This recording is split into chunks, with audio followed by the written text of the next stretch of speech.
ગઈકાલે મોડી રાત્રે મુંબઈથી એક પરિચિત પરિવારમાંથી મારા ઉપર ફોન આવ્યો. બાપુ જાગો છો? મેં કીધું હા.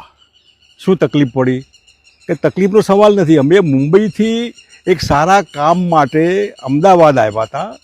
જૂના પરિવારોના હિસાબે એક ફાર્મ હાઉસમાં અમદાવાદની બાજુમાં મળીને સાથે મળીને ચા પાણી કરવું, નાસ્તો પાણી કરવો, જમવું. અને સ્વાભાવિક મુંબઈથી હોઈએ એટલે અમને ગુજરાતની નશાબંધી નીતિની બહુ માહિતી ન હોય એટલે જુવાન પરિવારના છોકરા છોકરીઓએ આનંદ પ્રમોદની જે ગણતરી આપણે કરતા હોઈએ છીએ એના આધારે એમને આવા જે લીકર બ્રાન્ડ જે કંઈ હોય એવા થોડા પીવા માટેના સાધનો ભેગા કરીને પીવાની શરૂઆત પણ પૂરી કરી નહોતી. ત્યાં પોલીસ ત્રાટકી અમારા ઉપર.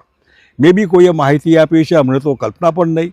એક સારા પરિવારના જુવાન છોકરા છોકરીઓ, એક પરિવારનો 25 વર્ષનો કંઈક એમનો સિલ્વર જ્યુબિલી જેવું કંઈ હતું, એક આનંદનો પ્રસંગ એમનો હતો અને એમને કંભાકીય પૂરી માહિતી નહોતી માટે થઈને એમને આ દારૂનો શરાબનો ઉપયોગ કરવાનો નિર્ણય કર્યો.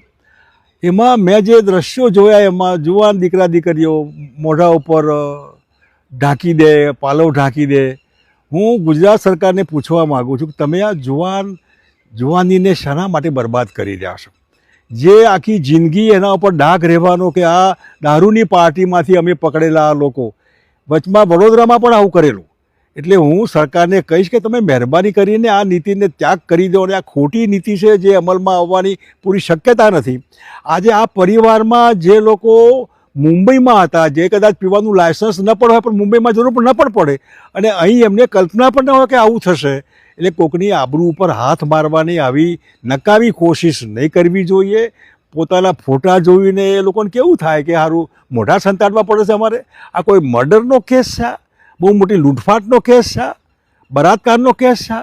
બળાત્કારના કેસવાળા તો ભાજપવાળા ફોટા પડાવીને સન્માન કરે છે એમનું. તો આવા ધંધા પોલીસ ખાતું પણ મર્યાદા રાખે. મહેરબાની કરીને આમાં જે થતું હોય એ કરે, પણ એમના ફોટા છાપવા, એમને બધું મીડિયામાં બતાવવું કરવું આ સારું નહીં. આવનાર દિવસોમાં હું ગુજરાતમાં આવું વિચારવાળા પરિવારો, નાગરિકો, ભાઈ બહેનો જે એવું વિચારતા હોય કે ગુજરાતમાં આ ખોટી નીતિ છે, આ આર્ટિફિશિયલ કૃત્રિમ કંટ્રોલવાળી નીતિ છે જેના આધારે ગુજરાત બરબાદ થઈ રહ્યું છે. પોલીસ ખાતાને મોટાભાગે દારૂ પકડવામાં જ રસ હોય ને આટલા અહીં પકડાયા, આટલું અહીં પકડાયા, કોર્ટમાં કેસ ચાલે બધાના વગર મતલબના આવા બધા વર્ષો સુધી જેનો ઉકેલ પણ નિવેડ જ ના આવે. એવા ઠેકાણે હું ગુજરાતની પબ્લિકને કહેવા માગું છું કે મહેરબાની કરીને આ નવટંકીનો અંત આવવો જોઈએ.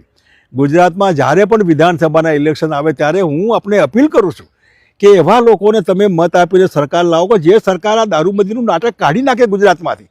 ગાંધી સરદારના નામે હદ થઈ ગઈ બધી. બેન દીકરીઓ ગુજરાતમાં બેન દીકરીઓ છે, બહાર નથી. અને હું તમને પૂછ્યું કે આપણે મુંબઈ જતા હોઈએ, દિલ્હી જતા હોઈએ, ત્યાં બેન દીકરીઓ નથી?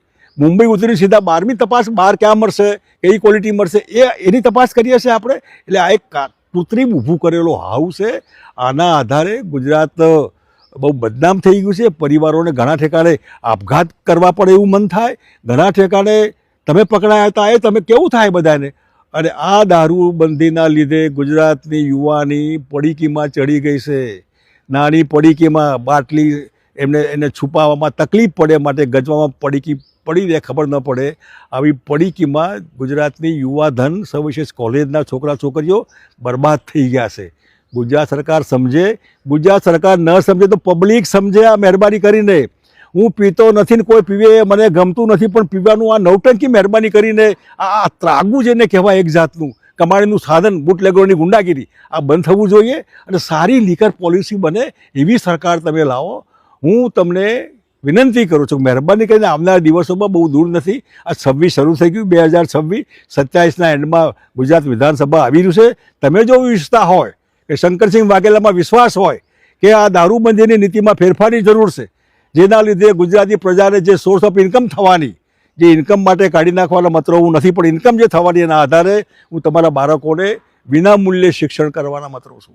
0થી માંડીને પોસ્ટ ગ્રેજ્યુએશન સુધી ભણો, સારી કોલેજોમાં ભણો, નોટ સરકારી બ્રાન્ડેડ કોલેજોમાં, ફી સરકાર આપે, સારું દવાખાનું ઘરના વડીલોની ટ્રીટમેન્ટ માટે, હોસ્પિટલની જે તકલીફ પડતી હોય, દવા મોંઘી, દવાખાના મોંઘા એવા ઠેકાણે હું 15 લાખની તમારી આવક હોય તો હું તમને ફ્રી ટ્રીટમેન્ટના મંત્રું છું. તમે એપોલોમાં જાઓ, ઝાયડસમાં જાઓ, જ્યાં જવું હોય જરૂર નહીં સરકારમાં તમે જાઓ, પણ આનો વિચાર કરીને તમે તમારા ભવિષ્ય માટે, આવનાર પેઢી માટે મહેરબાની કરીને કૃત્રિમ અને નવટંકીવાળી આ નીતિના વિરોધમાં હો તો આવો અમારી સાથે સપોર્ટ કરો અમને. અને દરેક ઠેકાણે બહુમતીનો મતલબ હોય છે. અને બહુમતી ગુજરાતમાં હું માનું છું કે આના ફેવરમાં નથી, કે આ ખોટી દારૂબંધીના ફેવરમાં ગુજરાત નથી.